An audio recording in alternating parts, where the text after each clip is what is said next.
अब देखें, अगर हम आज से कोई 15-20 साल या 30 साल पीछे चले जाएं, अपने पास्ट में चले जाएं, तो पहले ये होता था कि जो एक फैमिली होती थी, उस फैमिली के जो सरबराह होते थे, जो ओल्ड एज पीपल होते थे, जिनको दादा दादी नाना नानी कहते थे, जो हमारे पेरेंट्स होते थे और फोर फादर्स से, तो न्यू जो जनरेशन होती थी वो उनके सामने बैठ कर उनसे किस्से कहानियां सुना करती थी।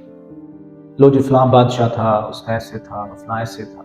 जो पुरानी हिस्ट्रियां होती थी, कहानियां होती थी, वो सुनाई जाती थी अपने बच्चों को कि हिम्मत मर्दा मदद खुदा, जब आप साथ साथ होते हैं तो इत्तेफाक में बरकत है। इस तरह की कहानियां सुनाई जाती थी।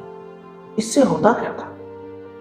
और तब का दौर और आज का दौर अगर आप कंपेयर करें, eight the level of mind compare करें, तो स्ट्रेस, एंजाइटी और खुदकुशी के जो रेशोज हैं वो आज से 20-30 साल 40 साल पहले वो कम थी। अब ये रेशोज बढ़ रही हैं। खुदकुशी की रेशो, स्ट्रेस और एंजाइटी, डिप्रेशन की रेशोज अब ज्यादा है। पहले ये कम थी। क्यों? क्योंकि ये जो हमारी जनरेशन होती थी वो अखलाक सीखती थी। और किन से अखलाक सीखती थी? अपने पेरेंट्स से, अपने फोर फादर से, अपना नाना नाना दादा दादी, इनसे वो अखलाक सीखते थे। अब क्या होता है? अब देखें कि एक तो वो घर के जो सरबराह थे, जो बड़े थे, जो बुजुर्ग होते थे, वो अपना पास्ट बताते थे, अपना एक्सपीरियंस, अपना तजर्बा अपने बच्चों से शेयर करते थे। तो होता क्या था? उनकी आपस में केमिस्ट्री और बॉन्डिंग बढ़ती थी और इससे बुजुर्ग भी खुशहाल रहते थे और वो अपने अच्छे अखलाक अपनी नई जनरेशन में कन्वर्ट करते थे और वो एक ट्रेंड बनता था। मगर अब बड़े अफसोस से कहना पड़ता है कि अब स्ट्रेस, एंजाइटी, डिप्रेशन और खुदकुशी के जो सुसाइड अटेम्प्ट्स होते हैं, खुदकुशी की रेशो जो है वो बढ़ती चली जा रही है। दिखने में तो हम बड़ी मॉडर्न लाइफ जी रहे हैं, दिखने में तो हम चांद पे पहुंच रहे हैं, मगर अफसोस, at the level of mind we are full of stress, anxiety and depressed. The reason behind कि हमारा कम्युनिकेशन गैप होता है।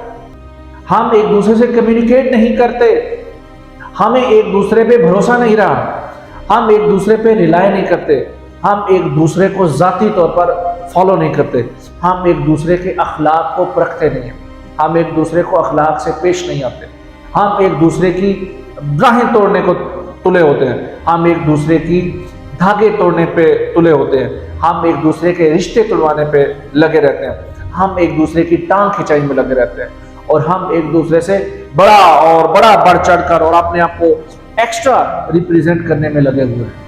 हम में अखलाक खत्म हो गए, हम अखलाकी तौर पर मर चुके हैं। अब देखिए, जो एक चेन होती है ना, चेन में से अगर एक चीज, चेन में से जो एक उसका हुक होता है, अगर वो खराब कर दिया जाए तो पूरी चेन उससे डिस्टर्ब होती है। और ये ऐसे ही है कि अगर आप एक घर में एक आपके जो बुजुर्ग हैं और उनको आप ना टाइम दे रहे हैं, ना उनसे कोई गपशप लगा रहे हैं, तो होगा क्या? आप उस घर की जो चेन है, उस घर की चेन का एक वाहिद फर्द वो साइकोलॉजिकल डिस्टर्ब है और आप उसकी कहानियां नहीं सुन रहे, आप उसका पास्ट सुनने का जिगरा नहीं रख रहे, आप उसका स्ट्रेस नहीं कम कर रहे। और होता इससे क्या है कि अगर उस चेन का वो इंसान डिस्टर्ब होगा, मेंटली डिस्टर्ब रहेगा, एजिटेटेड होगा, तो पूरा घर उससे डिस्टर्ब होगा। और रीज़न इसकी ये होगी कि कम्युनिकेशन गैप हमारी सोसाइटी में बहुत ज़्यादा है।